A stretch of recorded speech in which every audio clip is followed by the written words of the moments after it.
Good afternoon, good morning, good evening, wherever you're joining us from. And thanks for coming along today, the eighth webinar in our Resilience Matters webinar series, where we bring the foundations of disaster risk reduction to you. My name is John Richardson, and I'm the Executive Director at the Australian Institute for Disaster Resilience, and I'm delighted to be your co-host for the session today.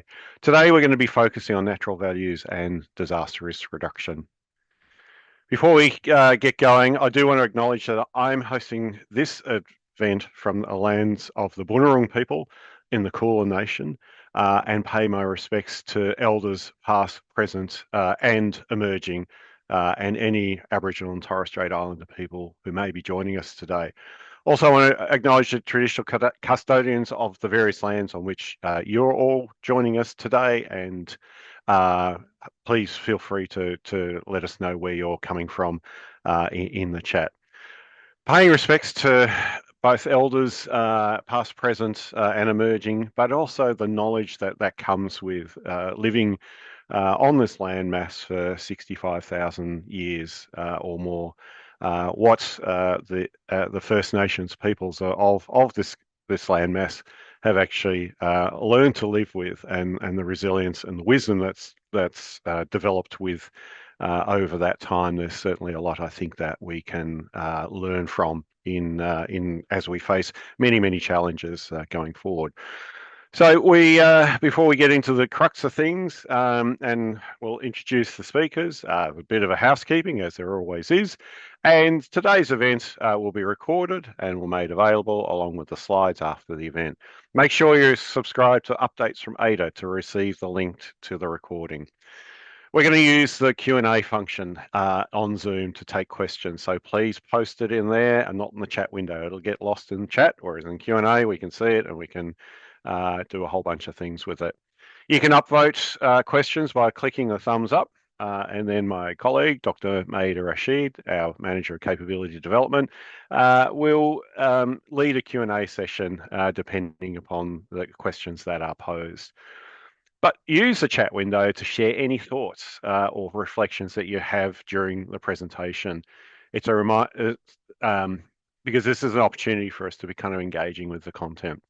Just a reminder though, make sure you click and select everyone in the drop-down menu so everyone can see your messaging. I like to remind people, let's be respectful out there and to each other and to the presenters as well when you're posting comments or questions.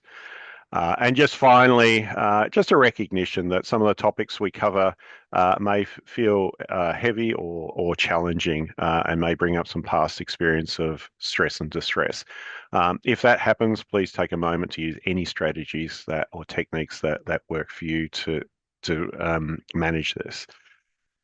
So now moving on, this is why you've all come. So humans are inextricably linked to the natural environment. We draw upon it for food, water, resources, recreation, as well as fulfillment, enhancement, and a sense of wonder. The natural environment also intrinsically exists in its own right. And it's a source, it is also a source of risk and opportunity. So today's webinar is going to help us understand the role and the importance of why we should be including the natural environment in our planning as we plan to reduce risk and respond and recover. Before I introduce Maida, who's going to provide us a bit further context, I just would ask you, as you're going through today's webinar, think about how you might apply what you're hearing and what you are learning to your work. What's the one thing you're going to do in the next month or in the next 3 months? And please feel free to share that in the chat, because that will help inspire others to think about what they might do as well. So this is enough from me, and I'm going to hand over to you now, Maida. Thank you. Thank you, John. Before we begin, I thought I would share a very personal short story that always comes to my mind when I think about nature and resilience. I grew up in Bangladesh in a small remote village where floods and cyclones were not unusual events. They were part of our life, the part of the life of the villagers.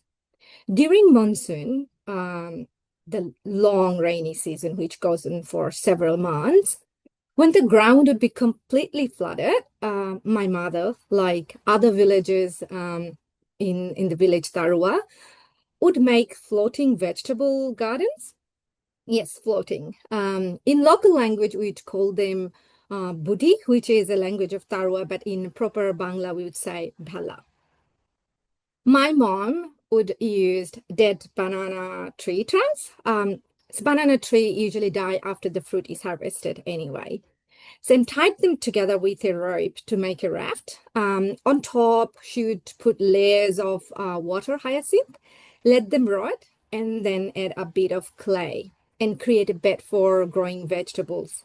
Seeds would be planted, the wraps were anchored with rope, and vegetable would grow on water.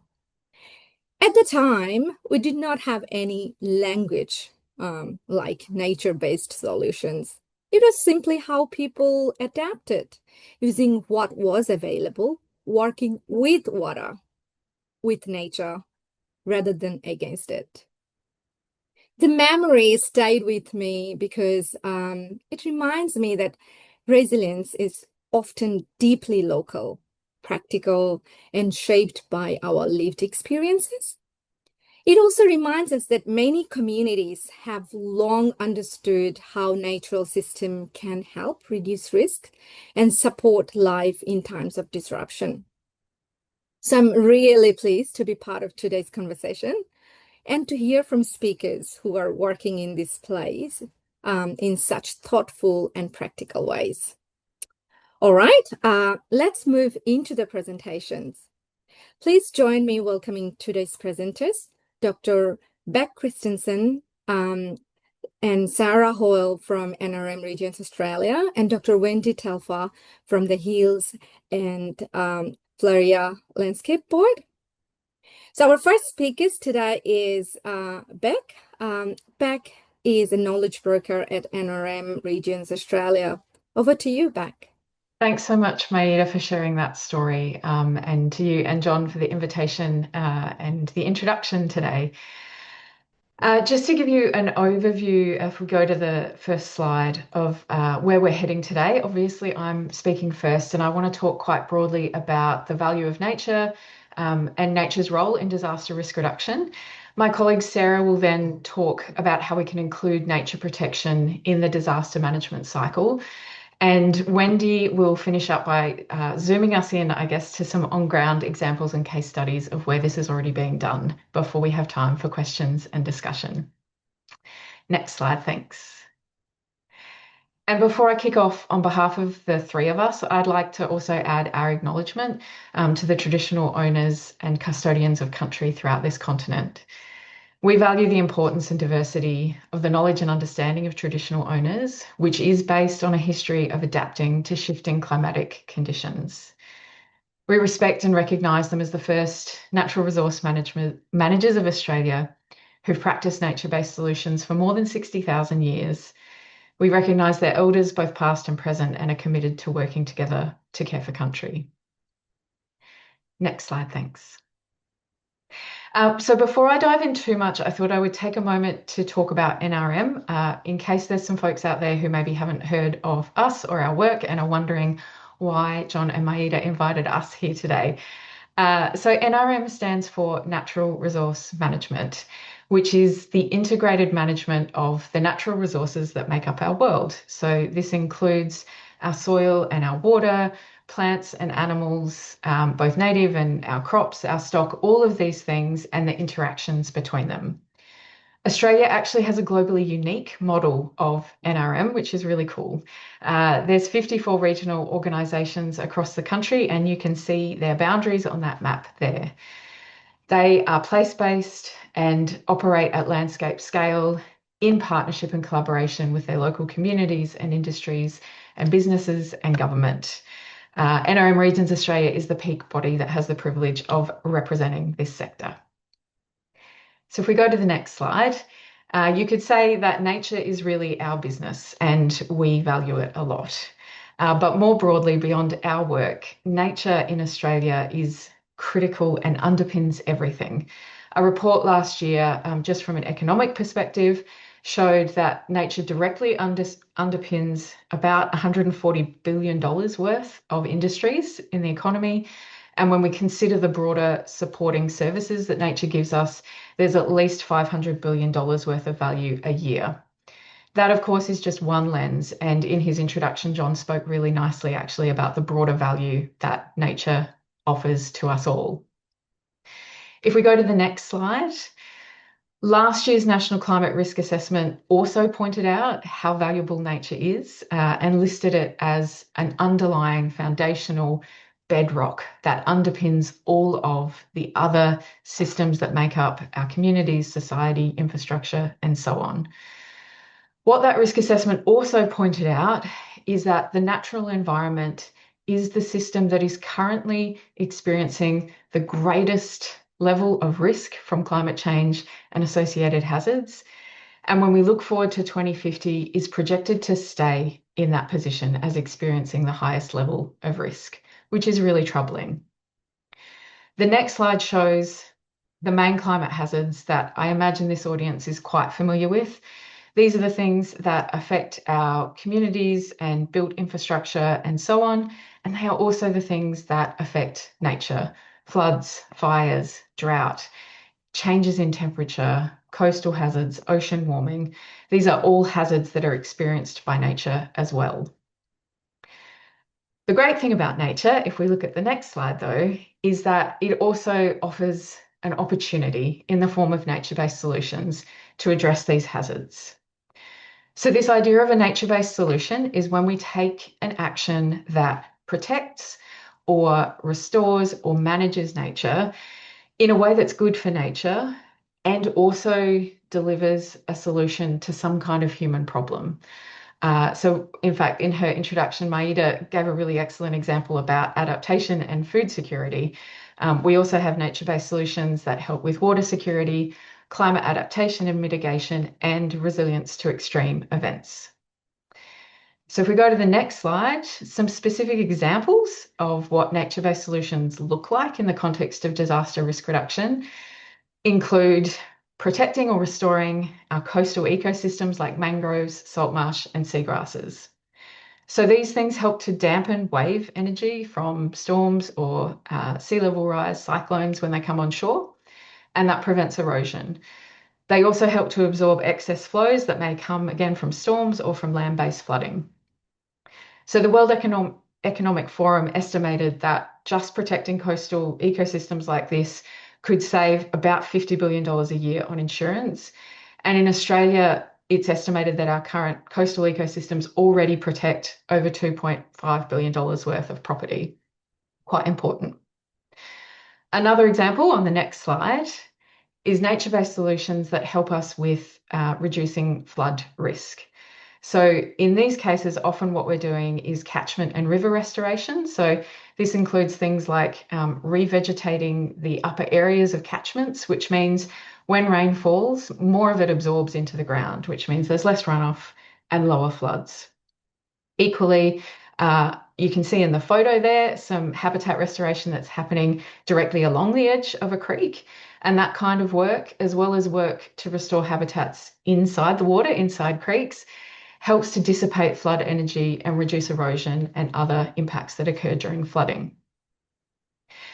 And the final example that I'll give on the next slide is cultural fire. So obviously fire is a huge part actually of Australian life and our landscapes. Cultural fire is critical for healthy country and people, and it also helps to reduce fuel loads, which can mitigate the risk of destructive fires.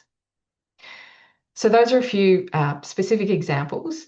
If we zoom out and take a look at an international perspective on the next slide, nature-based solutions are actually really widely adopted and embedded across the world. They're a key part of actions that the UN leads under the Sendai framework. Last year in Aotearoa, New Zealand, we saw the release of a natural infrastructure plan.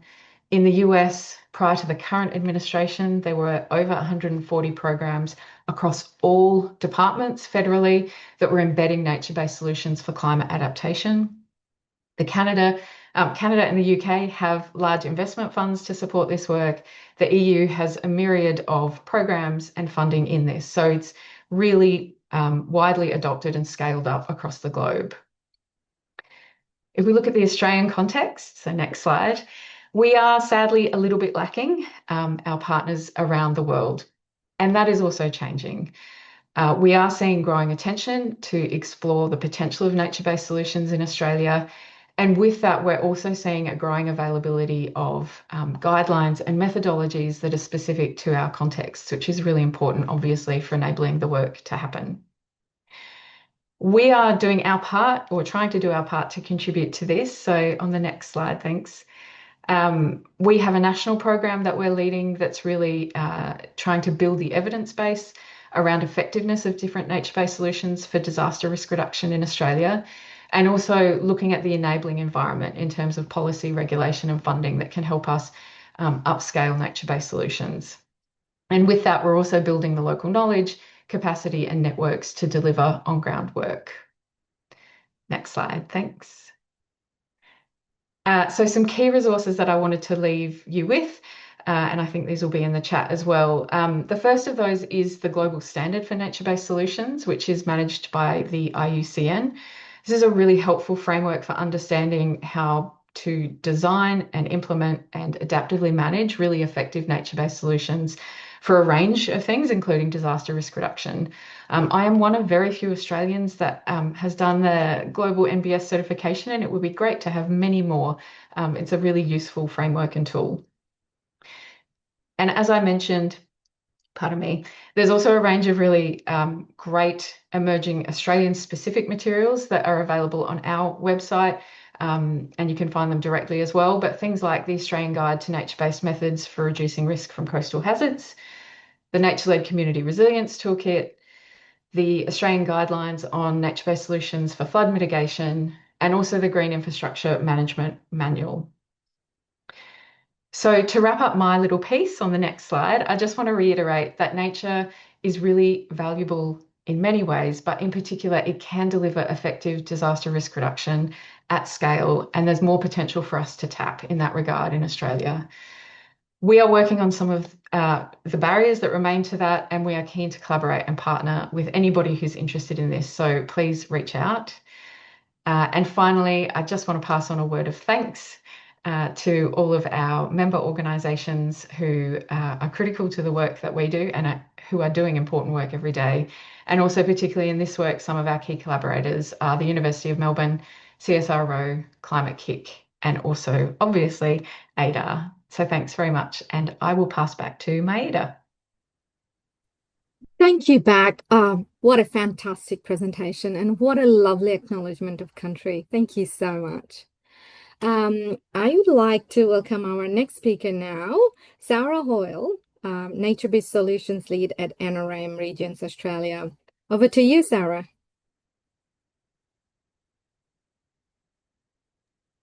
Thanks so much, Maida, and thank you, John and Maida, both for having us here today. I just wanted to cover some of the actions that are needed to protect nature as critical infrastructure throughout the disaster continuum. And following on from Bek and John's acknowledgement, I just wanted to also note that I'm coming from the unceded lands of the Darug and Gundagara people, and just pay my respects to their elders past, present and emerging, and acknowledge their ongoing stewardship and connection to country. Next slide, please. Excuse me. Bek gave you an overview, I know, but I just wanted to start with a really stark example of why nature is critical infrastructure we need to protect.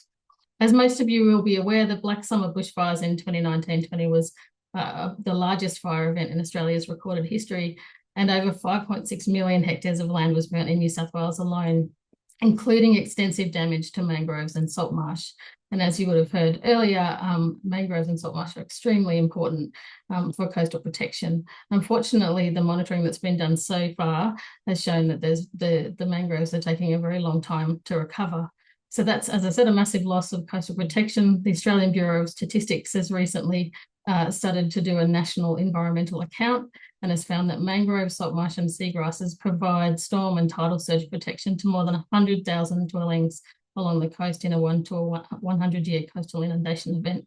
We keep going, please. So what can be done through the disaster continuum to protect nature so that it can protect us? The suggestions I'll present today are heavily informed by some key reports that were published over the last 5 years and that will come up in the chat, particularly post the 2019-20 fire season, from a whole range of researchers, including First Nations researchers and natural resource managers. There's significantly more depth in these reports, which I've not tried to address in the presentation today, but I really encourage you to dig deeper if you'd like to. So what are the fundamentals? Please go to the next slide. It's not rocket science. Disaster management arrangements differ around the country, I acknowledge that, and I hope for many of you the material I present today will already be business as usual. However, to make sure we're all on the same page, I'm going to talk through some of the key recommendations that support protecting nature so it can protect us. Firstly, the fundamentals, as I said, are simple. Know what you've got and what's a priority and where there are gaps in data and information that need to be filled. What can be done to protect these natural assets at various stages of the disaster continuum, and what systems and processes are needed, including who should be involved, what needs to be put in place, and what knowledge or capacity needs to be filled. So first, planning and prevention, if you don't mind moving on. At the various stages. So Bek's briefly covered the disaster risk reduction potential of nature-based solutions. So in addition to this, in the planning and prevention phase, the strategies that can help will include integrated planning for biocultural values. So that means biodiversity and cultural values, and embedding environment and First Nations expertise into disaster management governance. So noting that some biocultural values are not going to be mapped or mappable. So we need to be aware of that, and that the integration of Indigenous values is going to take time and trust to build really strong relationships. The other thing is to address gaps in biodiversity data and risk modelling capability, and think about long-term biodiversity monitoring programs and integrating this information into planning and mapping. We need some clear lines of responsibility for planning and coordination between different organisations and agencies that relate to the natural and biocultural values. And it's really great to see programs like the New South Wales RFS's Hotspot program and the Queensland Fire and Biodiversity Consortium's program, which integrate community and landholder biodiversity and biocultural risk management programs and help us to reduce disaster risk and build community networks. Keep going, please. So another great tool that's been developed with $13 million that was jointly provided by the Department of Climate Change, Energy, I'm going to get it wrong, Environment and Water, and the Department of Ag, Fisheries and Forestry in the federal government a couple of years ago to regional delivery partners in all 54 natural resource management regions across Australia. So that's all of our members. And what they did was prepare emergency preparedness and disaster response plans with their communities and stakeholders to plan the actions that are needed in each region for key biodiversity and agricultural and natural assets. So these regional delivery partners do already play various roles before, during and after extreme events. And Wendy's going to give you an example of that in South Australia, a particularly good one. But in all cases, they've got local networks and standing capacity to do more. If you want to find any of those regional organisations who've done plans, you can do it through our website at nrmregionsaustralia.com.au. We've actually got an amazing clickable map where you can go to each of the regions. So next, please. So some of the key things that were identified through this process, we commissioned a review across the country just to really understand what the experience of regional organisations was in developing these plans. And the major outcome, which was fantastic, was that the actual process itself provided an opportunity to foster new and strengthen relationships between regional NRM organisations and disaster management agencies, which is fantastic, and highlighted the importance of ensuring that critical natural values are considered alongside social and built infrastructure values. But some of the things we also noted that are just worth highlighting is, in most parts of the country, it would be great to have better access to consistent, high-quality data and tools at a regional and local level. There was a real need and should be done in the future in terms of emergency planning for natural resources is to more deeply engage with Indigenous communities throughout the disaster cycle. The other things were around planning flexibility and more inclusion of natural values in emergency management systems. So if we keep going, so on to preparedness. So I hope you like my cassowary. I actually saw a cassowary the other day on the range in Far North Queensland where I was visiting, and so I couldn't help myself but put in a slide. It just reminds us about the kinds of things that you need to be prepared for during when a disaster hits. And one of those, of course, is management of wildlife. So the kinds of networking capability preparedness that came up in those reports that I mentioned earlier, it's a really important need for strong coordination of local networks, but also looking at the training and capacity needs that should be addressed for both your on-ground conservation and land care type groups and your disaster operations staff and council staff, I'm very sure, about the kinds of actions that we need to protect natural assets, but also those kinds of actions that could be harmful. So it can be from managing injured or distressed wildlife, like the cassowaries and koalas, but also how to do cleanups without spreading weeds, or how to protect important biodiversity hotspots. Other things that are worth considering are thinking about pre-approved pools of flexible funding so that you can manage impacts on nature during and post disasters quickly and in the place where the impacts occur. Might also want to consider regulatory provisions that can be put in place around disasters, such as permits for emergency wildlife collection for those protected wildlife, and places to hold them as well, which is a very important thing to do. So on to response. In the response phase to protect natural values, this is the time where you want to implement the plans we talked about earlier, protecting identified values, avoiding harmful emergency and post-fire actions, and implementing emergency actions that are going to, where the risks to the environment are really high. Obviously, always with life on property first. And this might be such as erosion control to protect significant waterways after fires. Suggested in a whole range of things that we should be using environmental and First Nations expertise in incident management to support better decision making and community connectivity. Get that flexible funding out for rapid response to nature impacts so that we can stop things like the spread of weeds or feral animals or further damage to the environment. Depending on the size of the disaster, you may also need to coordinate across regions or local areas. And really, it's really important to communicate the impacts, responses, and results to your communities to both encourage public awareness, but also involvement in the recovery process.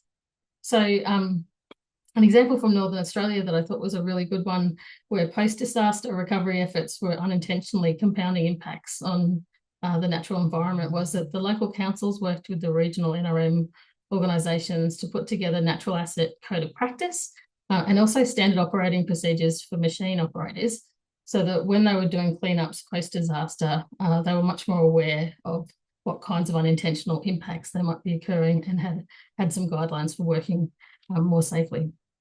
So in the recovery phase, which is the next slide, please, experience shows, next slide, please, that it's really important that the deployment of recovery funding is timely and flexible so that we can tailor to local priorities, conditions, and context. So in some parts of the country, we've seen that for the natural values impact of disasters, it can take as long as 18 months to 2 years to get money on the ground, which obviously isn't great if you're trying to stop things like erosion or the spread of weeds. And it's also worth noting that these kinds of actions are long-term propositions. They're not just a one-off fix. Things like weed spread, you need to go back a couple of times over a few years to stop seeds spreading. Other things that are really important, of course, is to recognise and harness First Nations knowledge of country and invest in Indigenous-led recovery activities. Getting Indigenous rangers on grounds are amazing, reaps amazing benefits, for example. And it's really, really important to find and protect culturally significant species and places, or identify them. You don't need to find them. That's cultural knowledge, of course. And as always, keep communicating with, involving and empowering local communities in the recovery efforts. So my last slide now, please, is really just to end this presentation, is an ongoing drive to see our natural landscapes more resilient so that they can help us protect life and property from extreme events into the future. There's 3 takeaways we believe will make a huge difference to our collective future ability to adapt and weather the changes ahead. Those are, of course, to protect, repair and restore our landscapes and waterways, to support cultural land management and First Nations leadership in practice, policy and legislation, and really deeply engage our communities at all stages, building and mobilising community networks and embedding the value of nature-led community resilience across Australia. So thanks very much. What a fantastic presentation, Sarah. Thank you. Now I would like to welcome our final speaker, Dr. Wendy Telfer. Wendy is from Nature Partnerships and Finance Lead. She is working at Flora and Landscape Board. Over to you, Wendy. Thanks, Maida. So yeah, I'm just going to give a regional example from South Australia. If you go to the next slide. Many of you might know the Hills and Fleurieu region. It's adjacent to Adelaide.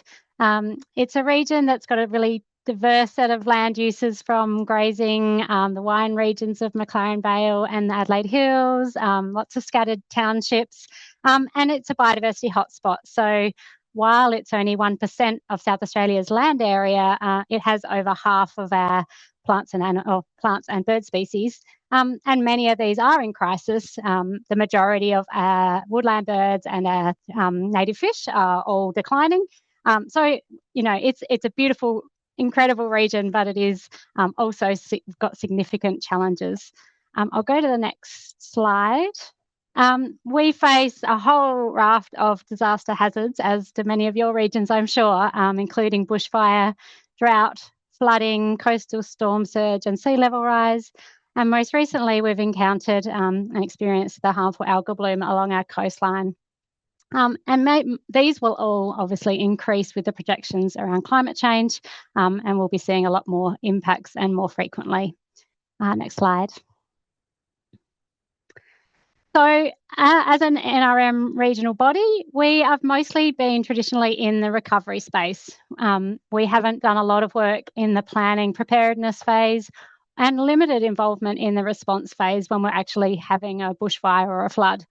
So an example of that was in the Black Summer fires of 2019-20. We had the Cuddly Creek fire in the Adelaide Hills that impacted about 2,000 properties.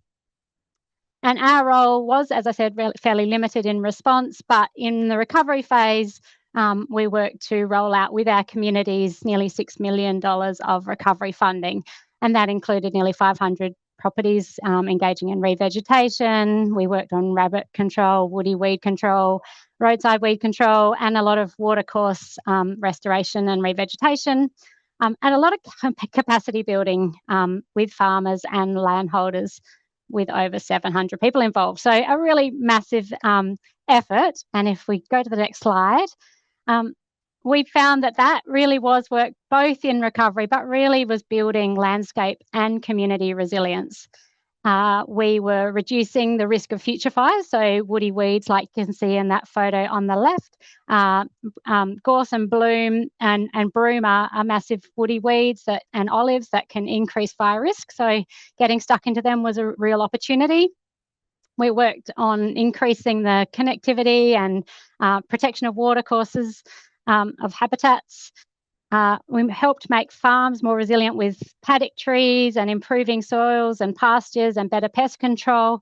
And importantly, community members really found that all of this work together, they reported, over 80% of them felt more prepared and understood their risks and felt more connected and had better plans for their property. So some critical work in sort of that local community and family resilience, as well as the landscape outcomes.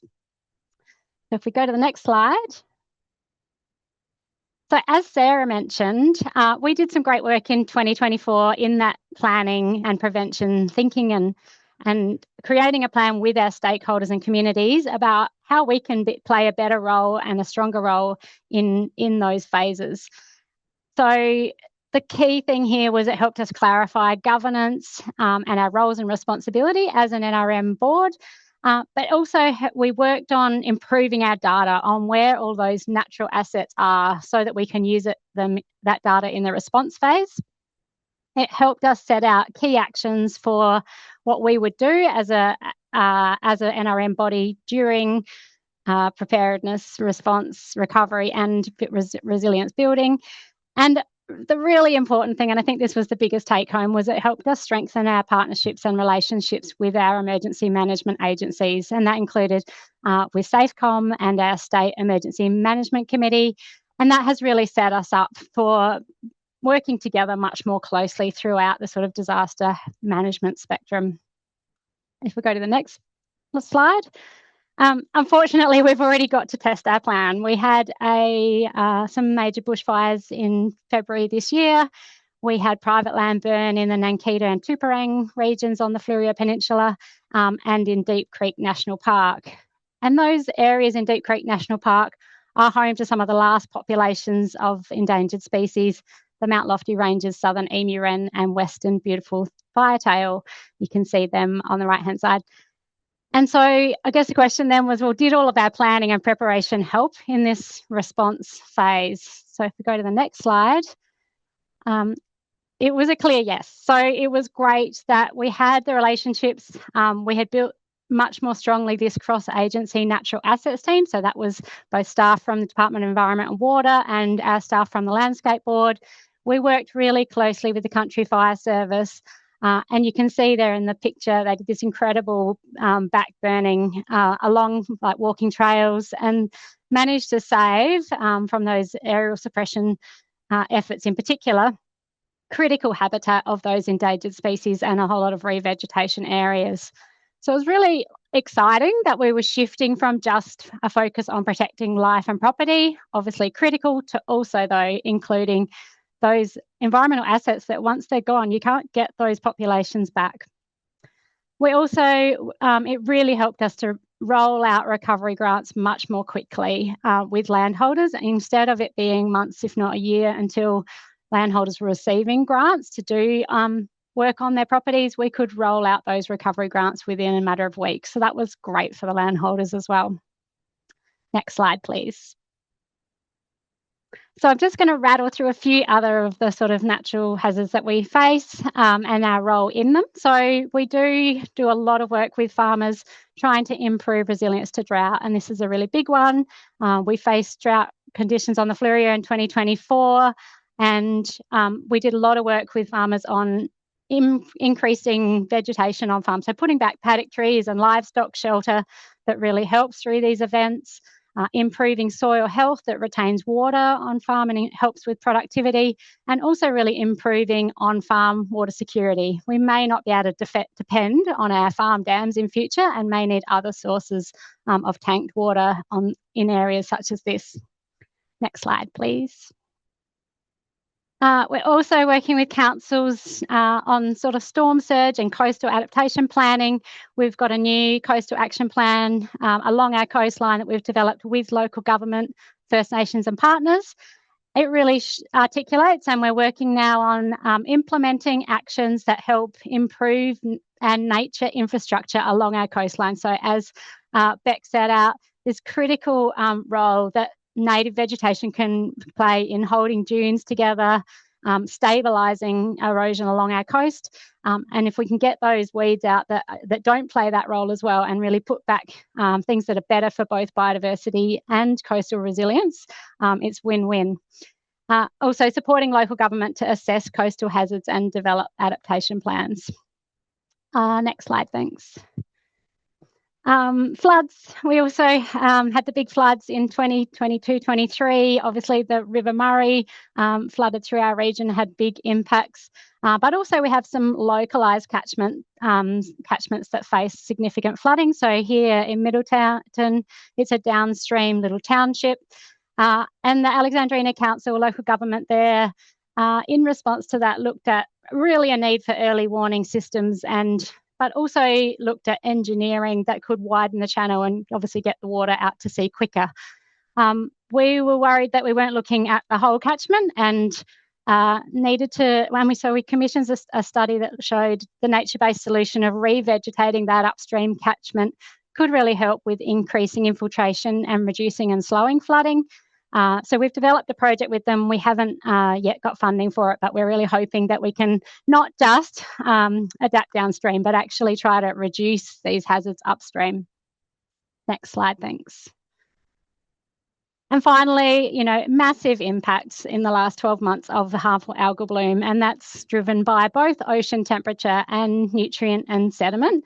The Great Southern Reef along our coastline is a really low nutrient reef system.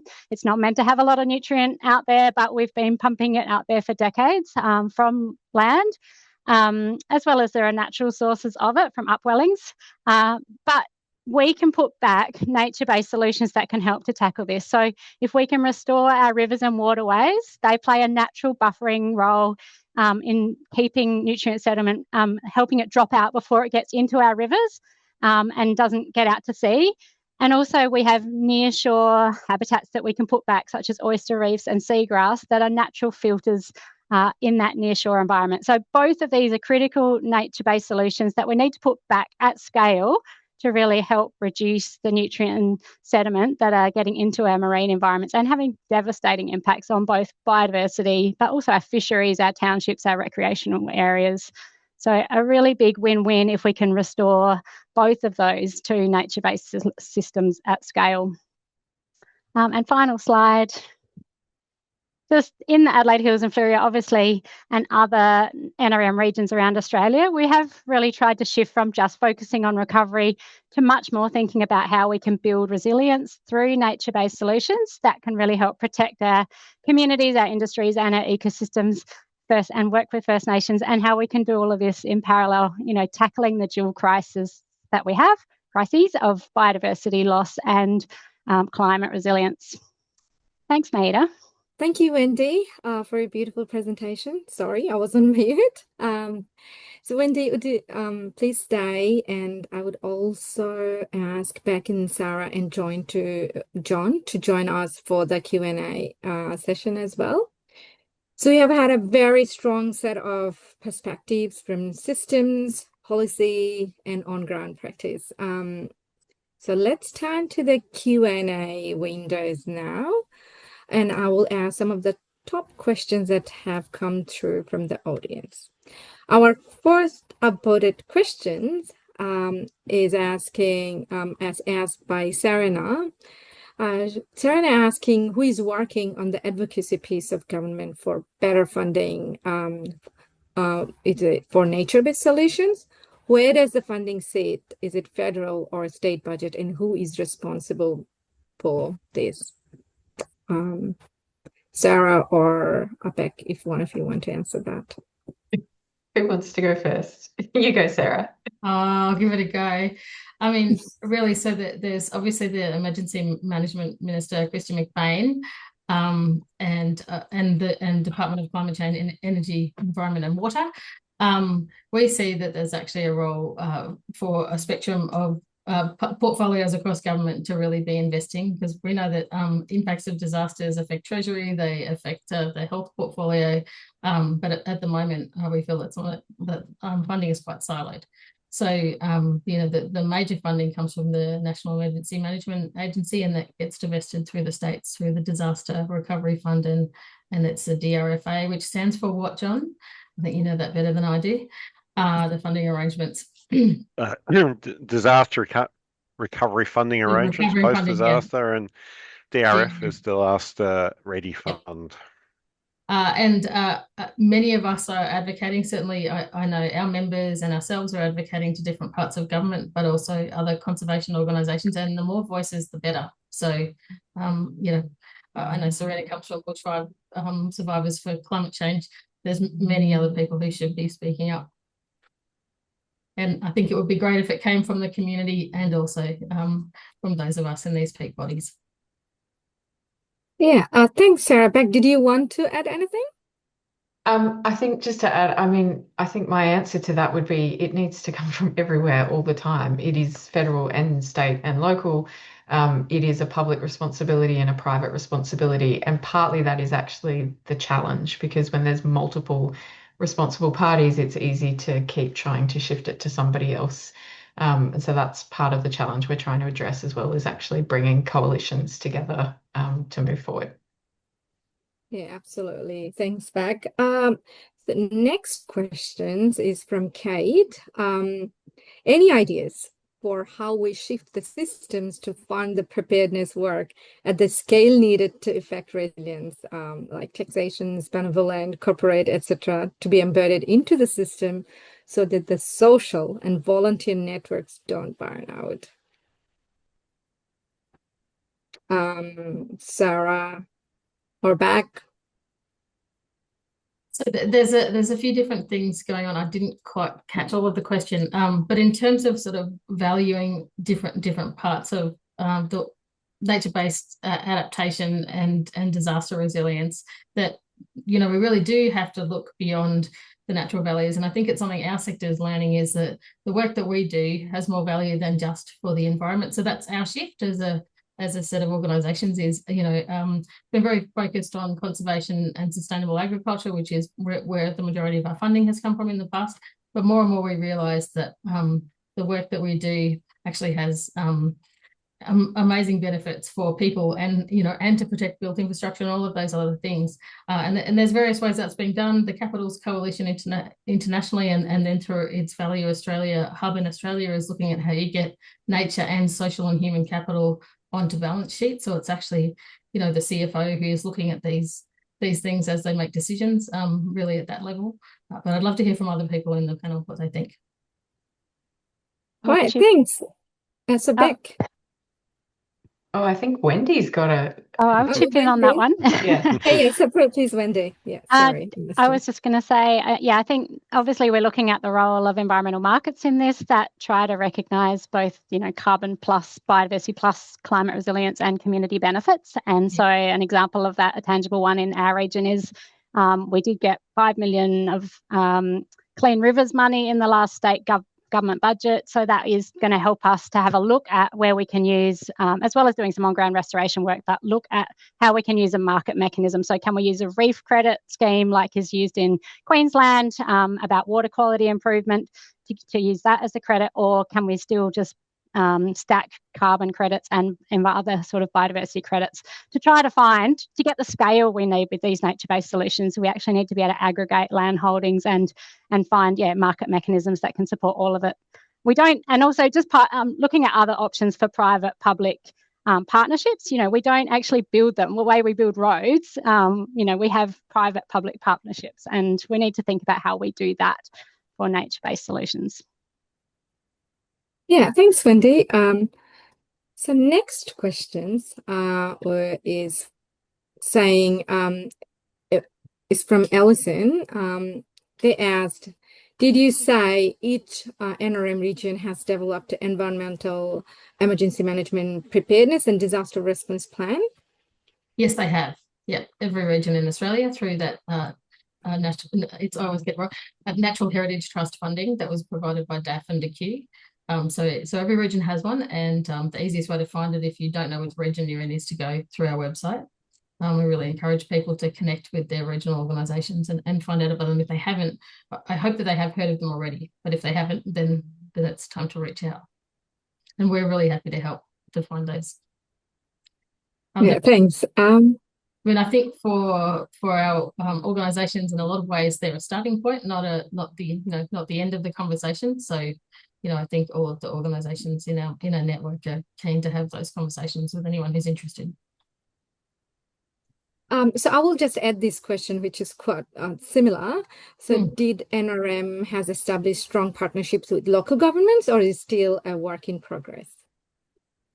Yeah, I saw that question, and I think it's from Blake at Tablelands Regional Council, near where I used to work, and I definitely worked with the Tablelands Regional Council, Blake. But I can't speak for every organisation in the country, but local government is a really important partner as far as I'm concerned, and I've heard that in most regions that regions work with local government. We have a really strong relationship nationally as well to the Australian Local Government Association. But if it isn't happening, then I greatly encourage, if you're either in a regional NRM organisation or in local government, to start to make those connections, because it just makes sense. Yeah. So next questions is from Lila. The question is, currently there's a big focus on reporting climate risks and opportunities in the private and public sectors. Can you share any wins you have on getting executives engaged or nature on nature risk and opportunities? It is definitely a work in progress. Wendy and I and Bec, as three members of the working in the nature-led resilient space, doing all that we can to make those connections. At the national level, we have strong connections with the investor group on climate change, with the Responsible Investment Australia, with a whole range of organisations who represent corporates who are thinking about nature and climate risk. We haven't found the ultimate solution yet. And as you'd be aware, the interest from the private sector is often in needing a return, and in big scale. So it's certainly a work in progress. One of the things that Bec and I are doing is working with CSIRO and the Landscape Board for the Limestone Coast in South Australia on a national environmental science project about enabling resilience investment, which is looking at resilience investment at a landscape scale for a region. So we're just in the middle of that project at the moment, and are working up if you look at in my mind, our sector has always sort of worked within grant funding cycles, which is 3 to 5 years. But to do this kind of work for a whole region, you have to think much longer term, sort of 20 to 25 years, big scale, pulling together a lot of different resources and a program of works that's going to take a long time to deliver, but will certainly have the impact that we're all looking for. But I don't have it. I wish I did. If someone's got it, please phone me or contact me anywhere you like.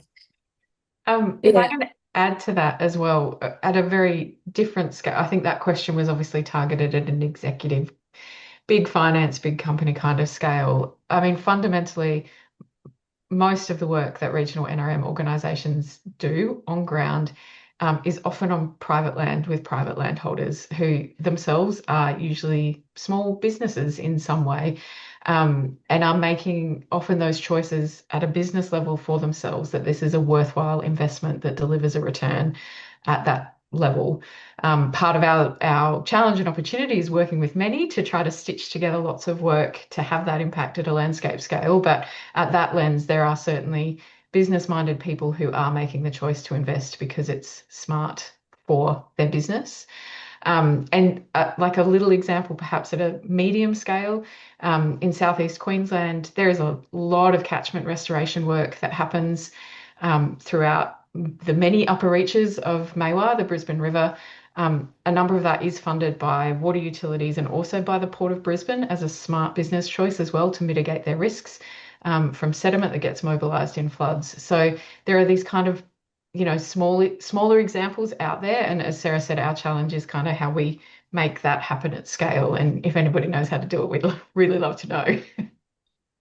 Yeah, thanks, Bec. And Bec and Sarah's and NRM's information is there. If anybody wants to share anything with them, you are welcome to do so, right? So next questions is for Wendy from Paula. Which community-based initiatives did you find the most effective for disaster recovery? That's a good question. I mean, they're still a work in progress. All of them have their own local community. I guess this is really place-based work. It's where the community have energy. And so obviously you do get this pulse of energy after a disaster that we try to harness and work with and do more than just putting back, but put back, extra landscape resilience in that process. So incredible work, even though that bushfire recovery work was only really recovery, it does set us up for the future. And so that was, really rich, beautiful work with that local community. And I guess the others are all work in progress. And some of them are more with stakeholders, like working with local government more closely, and some of them are more bottom up with community. Certainly with the Clean Rivers program we're developing, it's all about how do we co-design with communities the restoration work that they want to see. So starting with some of the estuary work, because that's often where communities are downstream, as well as working upstream with landholders. So thinking about that community activation side, as well as the biodiversity outcomes we can get. Yeah, thanks, Wendy. It's end of the day, it's working with community and co-designing and co-developing with community that works. So my final questions for all of you, including John, as we're saying, the audience to think about how what they consider. So after these presentations, thinking ahead, what is one thing you could do you think that the audience could do in the next 3 months to better work with nature and reducing disaster risk? I will start with John. Look, I think great question, and I think just engaging with the topic. So you would have seen the NRMA knowledge hub start engaging with it and just getting to understand it and thinking about, well, how does this work with us? There's also been a piece of work that I was involved with at the University of Melbourne, which is called the Recovery Capitals, and that looked at the intersection of a range of different things, including the natural environment. So starting to sort of think about how you might bring this in. So every time you're thinking about and you're starting to think about planning, think nature. What does this mean for natural values? What does it mean for nature? And now you have the people that you can at least reach out to. You have a connection to which you can start to make contact with. Yeah, thanks, John. Sarah, Beck, and Wendy, if you quickly want to reflect. I think John did a great job. Thanks, John. And thank you both for having us. I mean, I think it's really just that thing of grounding it in something that's actually meaningful at the level at which you work. But yeah, if you're thinking about disasters, just thinking a little bit beyond protecting life and property to protecting life and property by also protecting nature, just that extra step wherever you can. I'll just, you go, Sarah. Oh, I'm not saying any more. I was just going to say, also language, just using that nature infrastructure language. Nature infrastructure appreciates over time, as opposed to, grey infrastructure depreciates, and we have to keep repairing it. So just trying to, really get that into our framing is really important. Oh, Wendy stole mine. I was literally going to say, yeah, just that mindset shift of thinking about nature as infrastructure. Just do that in your context and think about what that unlocks and maybe helps you see differently. Yeah. Thanks, everyone. That's the end of the Q&A session for today, and I will over to John to close the session.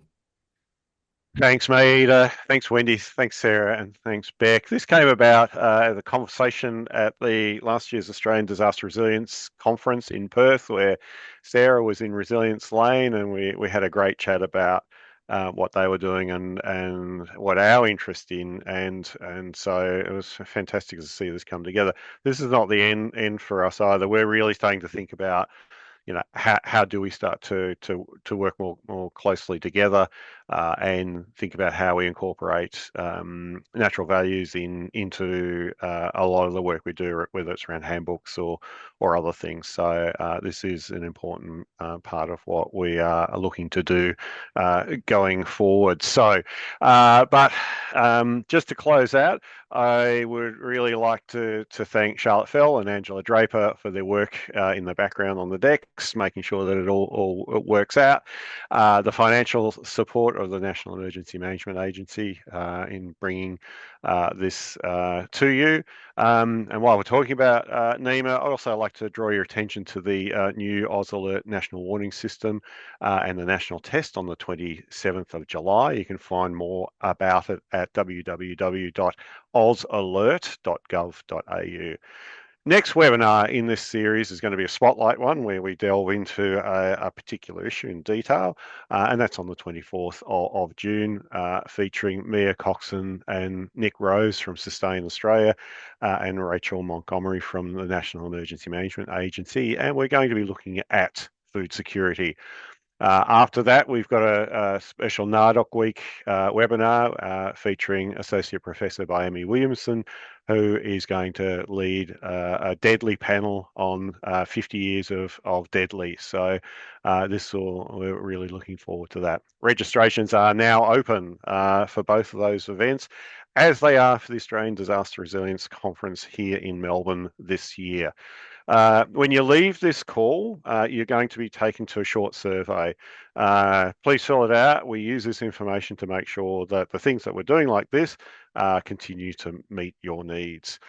It's certainly been my pleasure to co-host. I really didn't do a lot here.